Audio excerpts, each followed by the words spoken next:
I'm ready. Go. We're live. Okay.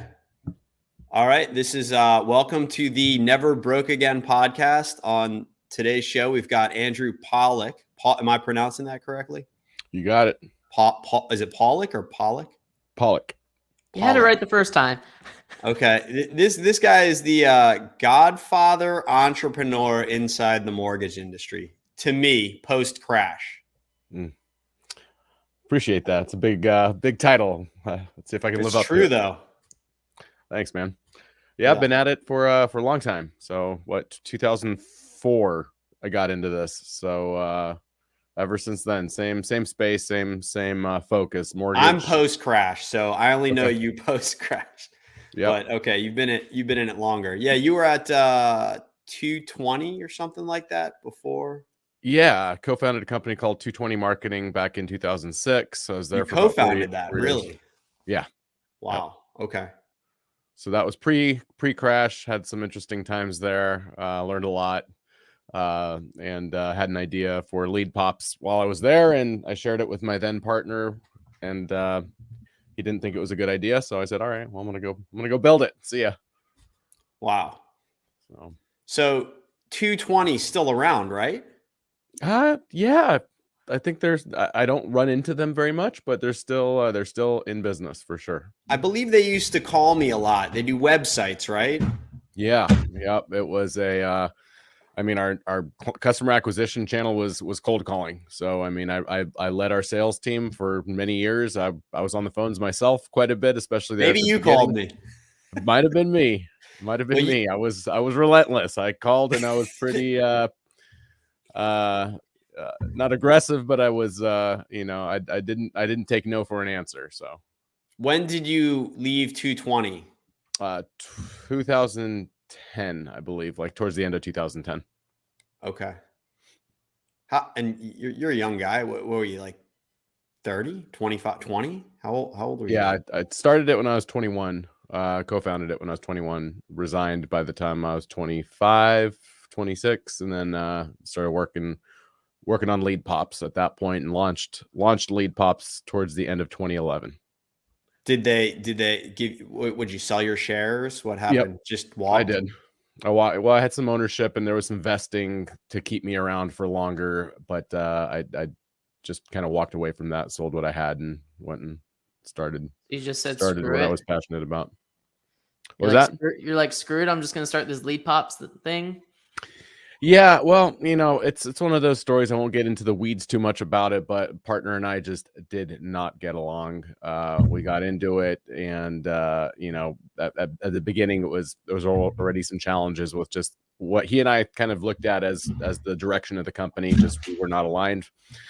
And after doing it for a few years, it just didn't make sense to continue that way. His uncle funded the company, so I was a minority owner, and if someone's gonna go, it's gonna be me. So I decided to just go and follow what my brain and my heart were telling me were the right direction to go, which was focusing on what I thought was the most important part of the digital marketing equation, which was capturing and converting leads. Otherwise, what's the point of spending money? What's the point of having a website? What's the point of doing any of it if you're not able to actually consistently create leads from the marketing that you're doing? Partner wanted to build like email marketing tools and things like that, and I just wasn't excited about that, and I just wanted to go and build this thing I thought would be a pretty good idea. And I think I was proven right in some ways. I mean, it's not been easy, but I definitely, we've done some pretty interesting things, I think, in the industry that have moved things forward. So yeah, I've seen you grow over the years. I think you posted your office space, how you were growing, and so what does that growth look like? I think I read you're up to, I'm guessing 3,000 clients now. I think it was 2,000. Maybe it's 2,000 clients. Yeah, we're approaching 3,000. So right there in that area. Yeah, I mean, it hasn't been a hockey stick. I don't think, for some folks it's that, and for me it hasn't been that. I've had ups and downs and some really exciting, awesome things happen. And then, there's obviously the opposite of that occurs over, you've been doing this for 10 years, you're going to have some of that. But it was really kind of, I would say, slow growth for the first 5-6 years before things started to kind of hit. We had a couple big success stories early on, but it wasn't really our target market. So I built the product originally for loan officers and mortgage companies and real estate agents. And my target market was loan officers, really, to help loan officers create their own leads. And when I first started selling the idea, and the product was in its, kind of beta stage, I had no success. Now, I was a phone sales guy, mind you. I shared that prior to Leadpops. I ran a call center. I was cold calling. I had a whole team of people, so I was pretty good on the phones. And all my sales experience wasn't really turning into a whole lot when I started trying to sell Leadpops. People didn't know what I was talking about, weren't interested. The words I was using, like, nobody seemed to really understand what I was trying to sell at the time. So we pivoted, and I approached Zillow at the time about them trying out our product, and they went for it. Surprisingly, believe it or not, I'm at my kitchen table and they said, we'll test it. Sounds like a pretty good idea. So they plugged us into their mortgage marketplace. We started, our stuff works. It's you drive traffic to it. We're going to out convert pretty much anything I've been tested against. So, Zillow was selling mortgage ads, making a lot of money off of their mortgage marketing approach on Zillow. But what we saw as a weak point for them was what we solved, which was they drive traffic to a landing page for these advertisers. And that landing page, we thought we could do better in terms of converting leads than what they were doing. So they tested it, and we proved it very quickly. They saw the results that we were getting. We were able to double, triple, and quadruple clicks to leads in terms of conversion rate, depending on where they plugged us in. There's a lot of different places. At the time, Zillow used to monetize traffic by selling ad space, which they don't do that anymore. Partly because of what we brought to the table and what we introduced. You fed the monster, man. I know. Fed the monster. I worked on the dark side. I've looked behind the curtain. I know what goes on back there. You got to survive, right? Yeah, I sold my soul, but it was definitely a great experience, though, just to prove the product early on. Like, we were having really slow traction at the beginning. Loan officers weren't pushing the amount of traffic, even if we got a bunch of signups to prove it really at the rate that Zillow could prove it. So that was a big win for us. We were able to kind of rebuild their entire mortgage marketplace experience, like completely transform how they were doing their mortgage marketplace using Leadpops. And then another big company, very similar to Zillow, that came in right behind them for us to do the same exact type of work with was Bankrate. So we rebuilt all of mortgage. So you disrupted lead gen in the industry. I would. No, you did. Yeah, it was totally different ball game before we came in, and we introduced that multi-step kind of long form approach that I'll say this. I didn't invent that idea. I saw it when I was at 220. I went down this rabbit hole of looking at two big companies that I thought we needed to pay attention to at the time. It was like 2008, 2009. I was really into lead gen and how do we get our clients results. And I thought, hey, why don't we just look at some of the biggest players in the space? Lending Tree and Lower My Bills were the two big ones. Thought, what about their approach to conversion is different than everybody else? There's got to be something to it. So after going down that rabbit hole and clicking on every single thing I could click on, every ad, every banner, signed up for all the emails I could get, and just started looking at how they were doing it. And it was very obvious to me that they had a very smart way of asking people for information. It was logical. It wasn't a loan application. It wasn't give me your name, email, phone number, tell me where you live, give me all your personal information. They started asking these questions in this kind of like fun, interactive way. And I'm like, that's beautiful. It makes a lot of sense. There's a psychology behind how to ask people for information in a way that doesn't scare them off. And I thought, you know what, someone needs to turn that into a product. Why is it that Lending Tree and Lower My Bills have this little secret of how to capture leads and they sell those leads? I thought, why don't we bring that idea to the market and give it directly to loan officers and mortgage companies to create their own leads? And they weren't buying it. So I sold it to Zillow and Bankrate. They saw the value and they implemented it. And then when we relaunched Leadpops around 2017, 2018, we kind of rebuilt our platform. We really turned it into a software product, a SaaS product, because before that we were building a lot of stuff by hand. It wasn't scalable.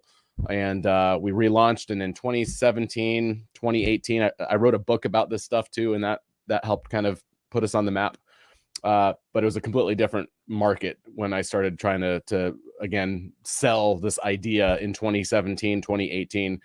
People were ready for it. Social media had taken off, like advertising on Facebook and Google and all that stuff, reputation. I mean, everyone was talking about this stuff. So when we relaunched, it was like the timing was right. So I would say that the company Leadpops is today is much more in line with what we were in like 2017, 2018. Prior to that, we were kind of still trying to prove, don't know who we are yet, kind of, we've had some success stories, but not really able to sell what we were doing to our target audience. So a lot of kind of figuring things out, and I'm still figuring it out, and I've got a long way to go, but it's definitely in a much more stable, like we've grown, we've got great clients, great success stories, in our target market. So in that beginning stages, what couldn't people understand?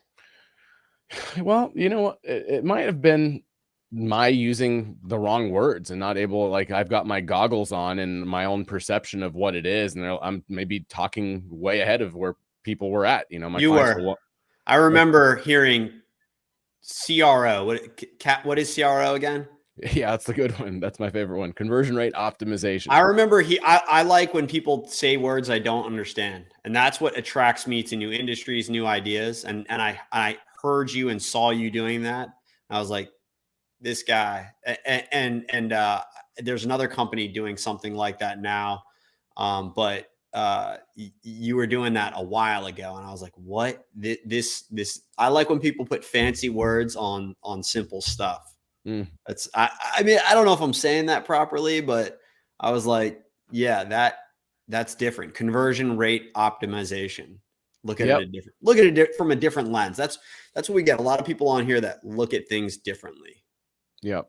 And I think, not being a mortgage guy, my background was not that. So I look at it, I come in and I'm talking to loan officers who, at the time, especially, they were pushing loan applications and 1003s. And it was like, that is not going to be a way to capture leads. I know you want an application, but think about it from your consumer standpoint. They're not going to just jump into a loan app if they haven't even spoken with you. They found you on Google, they read a Yelp review, a realtor said, hey, this guy's a great guy, go talk to him. That's not a slam dunk. Like, you still have to earn it. You still have to kind of create a relationship and talk to them and do all these things that have to happen before you get to that loan application. And that wasn't really top of mind for people. They weren't really thinking about it that way. And when you say it and you explain it that way, they're like, oh yeah, no, duh, that makes perfect sense. But they don't like instinctively go there. They think, oh, I want a loan app. I need apps to do business. Right. So, that was kind of where people were at. And again, I think my struggle may have been, even though I wasn't, I was too far maybe removed at the time to understand like what I needed to say or how to explain it or how to speak to people about it.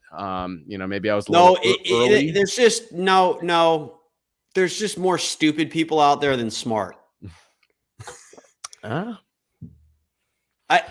my opinion. Because you have to understand conversion. I remember you said CRO. I was like, this is brilliant, right? What does this actually mean? And then you have to research those words and what it means. And you can Google it and it's out there, right? Yeah. But people didn't understand that. One thing I always was curious about was, where do you find the difference in value between just a contact form and your solution? Like name, phone number, email, and your questions. You have something like 8 to 15 questions that funnels through, and it's nicer and it has more, it's nicer process. But I'm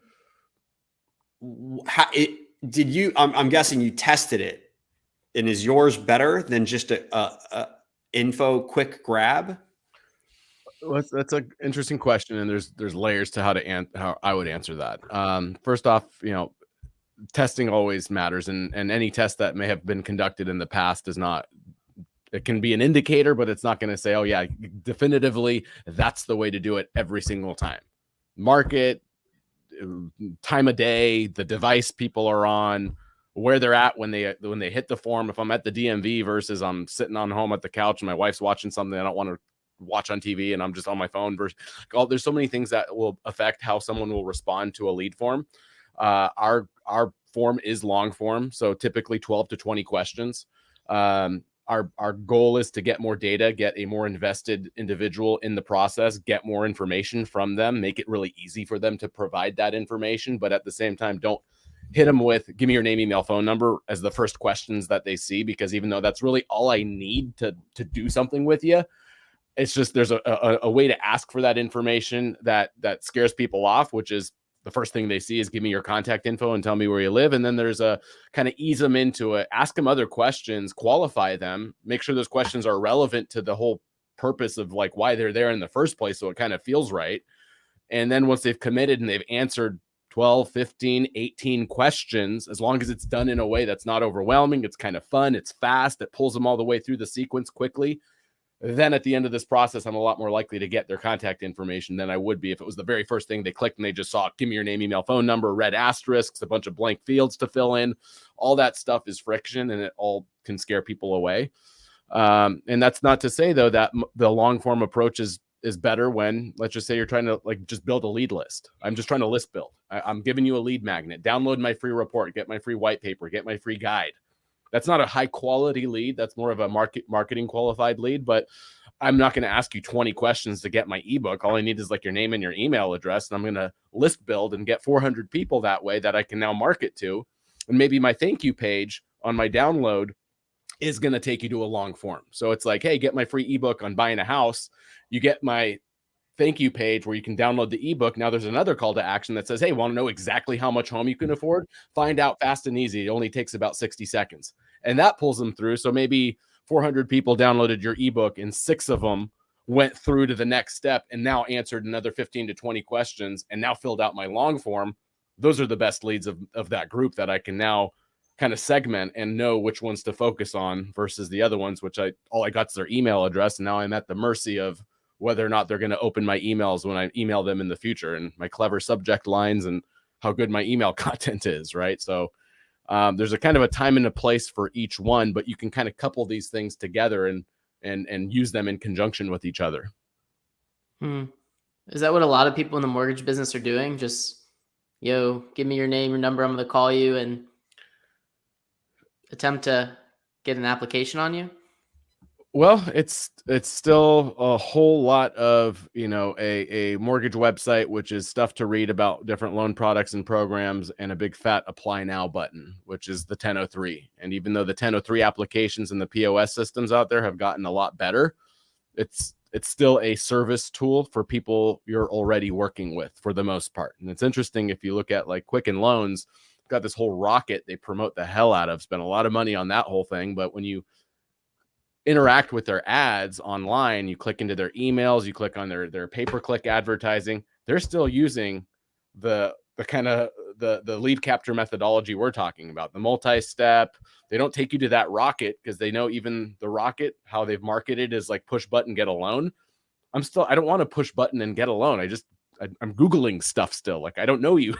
Like when I'm ready to go, maybe push button, get loan sounds good to me, but I'm not ready to push button and get a mortgage for what? Like hundreds of thousands of dollars of debt. Like that is a big ask still. So, even though it's a good marketing scheme, they understand it has its place in the funnel of capturing a lead. And at the very beginning of the funnel is not where you want to put something like a loan application, no matter how rockety it is. Just the word apply or the word loan application sounds like a commitment that I'm probably not ready for. Even if my realtor Sally said that Andrew's a great guy, let me just do some research and talk to him and like get some questions answered before I'm ready to do a loan app.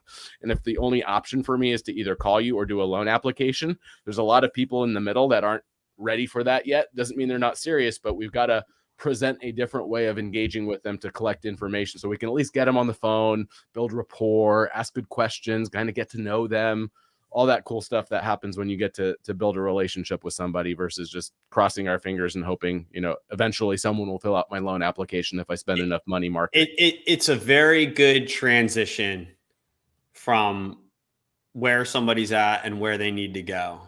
Because I remember first time when I was looking to buy a house, I was like, this is scary. I'm filling this stuff out, how much I make, how much, all this stuff. I'm like, exit. I'm like, I can't I can't finish this. This is too scary for me. Yeah. But yeah, so it's a better cushion. But one thing I was always curious about is that and I know you have some other funnels in other industries, but how is this? And I've always wanted, and I've been pushing, I don't even know, a year or two, maybe your reps, to have a customizable, and I don't know if it's out yet, maybe it is, custom funnel where it can be applied to any industry. What's going on? Is anything going on there with that? It's literally in beta. So Okay. it's in a stable enough spot to where, like, just last week we built a couple of our first kind of like custom funnels using the interface. So it's a drag and drop, build whatever the heck you want. And there's a component of it that's next year, but I'm excited about it because it goes hand in hand with the idea of editing or building, or maybe breaking something that works already and not really knowing what you're doing until it's too late sometimes. So we're actually also with the builder next year looking at an A/B testing functionality, so you can actually split traffic between two variations of the funnel in real time, like 50-50. So, people have, for example, over the years been very certain that less questions would work better. You guys ask too many questions. And we tested this stuff out originally with Bankrate on a big customer who demanded we cut our form in half. That was when we were still custom building things, though. So we wasn't like I had a builder to do it quickly and like just see what happens. Like, we had to custom build this funnel for this client. Took a couple of weeks to get it set up for him. And when we drove the traffic to the new version of it, it literally the conversion rate dipped like four percentage points, which is big enough to say stop, go back to what it was, because this is costing me clients. The shorter version does not work better. In that situation, it didn't. Right? Doesn't mean it never does, but in that situation it didn't. And it was big enough in terms of the dip in conversion that the client immediately said, put me back. But you had to kind of find out by running it and looking at what are the results, after the fact. This real-time version will allow us to kind of see in real time what the conversion rates are on one versus the other. And you'll have a dashboard that tells you, hey, this one's at 16%, this one's at 11%. What is doing that? It depends on what the test is, right? It could just be less questions, more questions, different of questions. Maybe this one asks stuff that the other one doesn't, which is scaring people off. It just really depends on what you do with it, but you'll be able to test those things. And there's also a reset to kind of factory settings option we're building in. So if a client ruins their funnel or just makes a mistake that they want to go back to, they can always reset it. Do you think that's too much though? Like, that's just too much for the person? To me, I just want the funnel. I already know it works. You know what I mean? Just let me type in the question per the industry. For entrepreneur, I'm thinking specifically for solar, right? I'm like, I need a funnel for solar. For our solar website. When are we gonna? Yeah. I've got a solar funnel. You should just chat with me about it. What the heck, man? I thought I did. I've got one for solar, got one for roofing, a bunch of them for insurance, one for financial advisors. These are already built, so we have these already made, but the builder allows us to address every other vertical and use case where our approach makes sense. We've already got several hundred templates created where the question and answer sequence of what do you ask in this situation has already been mapped out by subject matter experts. So we're able to help our clients. Like, there's a builder, yes, but you don't have to, in every case, build everything from scratch. There's going to be a whole library of pre-made funnels that you can select from. And then, you're asking about, is it too much? For a lot of clients, yeah, the A/B testing functionality is an upgrade that many people will just be like, hey, I want it to work, and what you guys provide out of the box works. Then there's some larger companies that approach us. They have a big marketing team. They spend hundreds of thousands of dollars a month on advertising, and 1% conversion increase or decrease is a lot of money. So they'll want to test stuff like that. So a lot of what we create is just from demand and from clients that tell us, hey, this is what we want in your roadmap. And we try to listen as much as possible. So that is something that not everyone will benefit from, but I think there's going to be a good portion of our customers. Yeah, I think when I was younger, I was more interested in that. Now that I'm older, I'm just like, I already know it works. You know what I mean? Just let me. If it doesn't work, it doesn't work. But so I read that you got some investment, you got some angel rounds. I think you took on some. What's going on there? Can you explain that a little bit?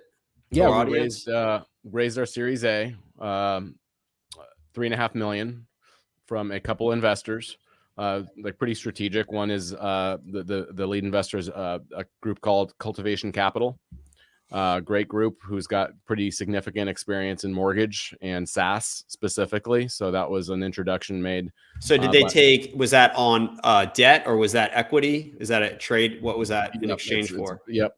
So it was an equity deal. Okay. And then the second investor is how much can you say how much equity they got? Just lower double digits, like about 10%ish, somewhere in there. Nice. Okay. And then so what can you say? What goes on with that $3.5 million? Does it go in the business account? Does it go into Andrew's pocket? Where does that go? None of it ever seems to make its way into Andrew's pocket. I don't know how 10 years into it still. But yeah, so it goes into growing the company. It's growth equity. So I didn't take any chips off the table, meaning I didn't sell any of my ownership just to get some money in the bank account. I'm still like very, very focused on growing the business. So all of it went back into growing the company, hiring, building products that I've wanted to build for 10 years that I've just been sitting on my hands, like knowing what I want to do and what we want to do. What products? Because what products are they? Funnel builder specifically, what you asked about, the drag and drop interface to create anything I want. So where are your engineers at? Are they in town or are they overseas? How do you get your people? Yeah, we got a group. Both. So we've got our core group in San Diego, got 3 guys here in San Diego, including my partner and CTO, co-founder. His name is Robert Shuey, great guy. Also have a group in Pakistan, which, believe it or not, we started with one brother, hired his 3rd brother, ran out of brothers, and said, all right, this is working pretty well, but you guys are all out of family members. We need to like build an office. Like, can you recruit? Can you help us get more people? So we went from 1 guy to now 40 folks in Pakistan. So we started like our own company, like building product out there in Pakistan. So it wasn't like we hired an agency or outsourced it to some group. And then we also grew another development arm in Serbia. So started with my product designer who I met on a website called Dribble. I found his portfolio in 2015. What was it? Dribble? Yeah, a website called Dribble with 3 B's. It's just like if you're looking at Dribble. If you're looking at designers, it's a portfolio showcase of designers, or at least that's how it started out, and it's grown quite a bit since 2015. But I was on there just looking for good designers and cold emailing people that I saw where I liked their portfolio, and he responded, and he and I have worked together ever since. And he's in Serbia specifically. So as we were growing our development team, we thought, hey, why not? We've got our lead designer out in Serbia. He's an awesome guy. I've worked with him for 7 years now, and thought, why not build our next team out there in his area? Since he's designing our products, we might have an opportunity to kind of increase efficiency in communication between our design team and our product development team. And that has been definitely a win. So we've got about 14 people out in Serbia now. So what are Leadpops or Andrews, whichever it is, what are like your 10-year goals? 10-year goals. So let's say, being already 2009, I came up with this idea. So I'm already 13 years in. 10-year goals. I would really like to grow this company to be a recognized industry powerhouse in digital marketing and lead generation across. Well, I think it is. I think it is. I appreciate you saying that. In my mind, we're still a tiny little unknown. Well, you're not like Zillow. Underdog. You're not like, you're not Zillow. They're public. You want to be publicly traded. Do you want to have an exit from the company? I think an exit sounds attractive, but that's not for another multiple years. I got a lot of work to do. After 10 years, you're thinking? No, between 5 and 10 years, I would say, realistically. So circling back to that Series A investment, are you looking to get another round? Or are you? I think about it. At this point, we've got plenty of money left in the bank, and I'm trying to let that stretch out as long as I possibly can. So my brain right now is hopefully I don't have to fundraise anytime soon. It was a big distraction. It completely took me off focus for about a year and a half. That's why the funnel builder got delayed, didn't it? It's the whole reason.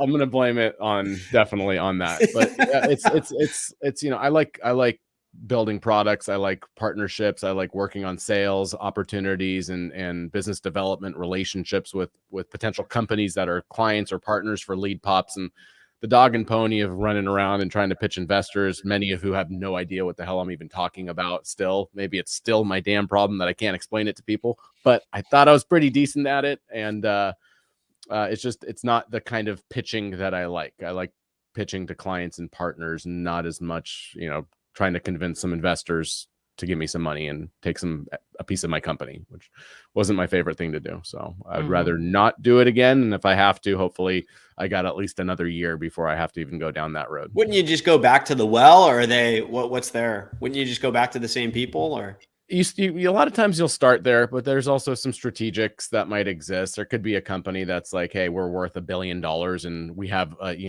50,000 customers already in your exact target market. So there's money, and then there's people who can not only just bring money, but they have a customer base that is exactly the customers you want to sell to. So they can now plug you into selling you to their 50,000 users and things like that. That type of stuff is really exciting to me. Increase the pie. Increase the pie from how's that relevant, Josh? Explain that. It's more people look at what as a transaction, like you give me $1, I give you a hot dog, rather than what can we do with the dollar and the hot dog to create more than $1 and a hot dog. Okay. Yeah, I mean that's kind of what that is, right? It's like, hey, a strategic can say, hey, not only can we give you, let's say fund you with another $5 or $10 million, but we can also help you sell to our 50,000 users who need your product as much as anybody that you'll be trying to cold sell to. And that's just, well, who has more users than you? Wouldn't, I feel like if I was Zillow or Bankrate, I'd try and come in and just shut you down, right? Like buy you out and shut you down. Technically. Yeah, well, they are in a different model.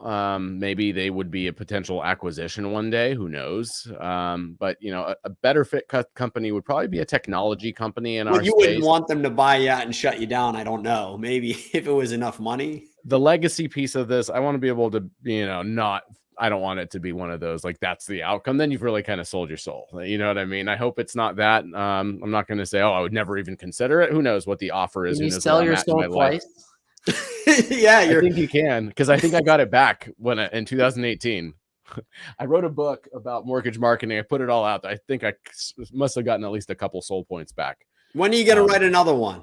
I started doing it, and it was like, I don't have the time right now. I started writing a book called The Real Estate Marketing Manifesto, and I got into a couple chapters. I'm like, dude, this is my life. When I wrote that was very different than it is now. I got a couple girls at home. The company is way bigger and more established than it was when I wrote the book. I was able to kind of get away for a couple of months and really just focus on that. But maybe at some point. What about acquisitions? Have you ever thought about acquiring companies with already that have clients? You know what? It's just a matter of money in the bank. Any company, I don't have. Well, it's there. You've got it, right? You've got not that much. Not enough to buy not enough to buy a company who's going to want at least as much as I have in the bank. You know what I mean? You can play those types of games, I feel like, strategically when you're like, you got a lot more money in the bank, or maybe finding a diamond in the rough type company who's like, hey, we're trying to get out of this and we're trying to sell this thing for 50 grand or something like that. That's an option, but there's very few companies that I've seen that are going for something like that. There's usually have you ever bought a company? Have you ever bought clients, like a book of clients, or no? Straight organic. That's what it's been pretty much from the beginning. Yep. That's cool. So how much better are y'all than like a ClickFunnels? Because ClickFunnels like blew up. Yeah, they're freaking. I'm gonna give Brunson for sure credit on everything he's done there. The reseller model, a lot of what they're doing is pretty interesting there. We're so focused on mortgage and real estate and a little bit of insurance, but being niched helps quite a bit. We understand the space better than most anybody who is building ClickFunnels or uses ClickFunnels. Like, there's just a different kind of target market, I think, with ClickFunnels appealing to everybody and anybody. You could be selling books, you could be selling, a business, you could be selling whatever it might be using ClickFunnels. Whereas we're very laser focused on mortgage marketing, real estate, and that industry knowledge makes a pretty big difference. I've seen a lot of ClickFunnels fly by night type companies make their way into mortgage lead gen, and most of them have disappeared as quickly as they like kind of arrived. So it's there's more to mortgage marketing than I think a lot of people understand. They'll feel like, oh, I've got a e-commerce background, I've killed it in e-commerce, I'm going to go into mortgage lead gen and just completely disrupt and change the game. And then they come and they're like, holy shit, this is pretty hard. And they disappear. There's only a couple folks out there that I've seen that do some pretty good work at using ClickFunnels methodology in our space that I have respect for, but a lot of them just kind of come and go as quickly as they arrived. Well, everyone needs to check out Leadpops. For sure. Thank Check you out for Leadpops. building this, by the way. This is it's for all those, I went independent a while ago, 7-8 years ago. And this was, I don't know how long I've been a client. You probably figure that a while, but this helped. This helped. And then I could focus on getting the traffic to the site. And this helps look professional. So you're like the Disney of funnels. You're the Walt Disney of lead gen, in my I'll opinion. take it. Cool, man. Well, well, so thank young, you, man. It's awesome. So, yeah, appreciate you having me on. I'm going to hit you up for that solar one too. Yeah, absolutely. Do that. I've got. I'll send you a link to the demo. Josh, you got anything else? Or? You asking me? Yeah. No, I gotta go, man. I got. I think. All right. I think Andrew has to go too. Cool. All right.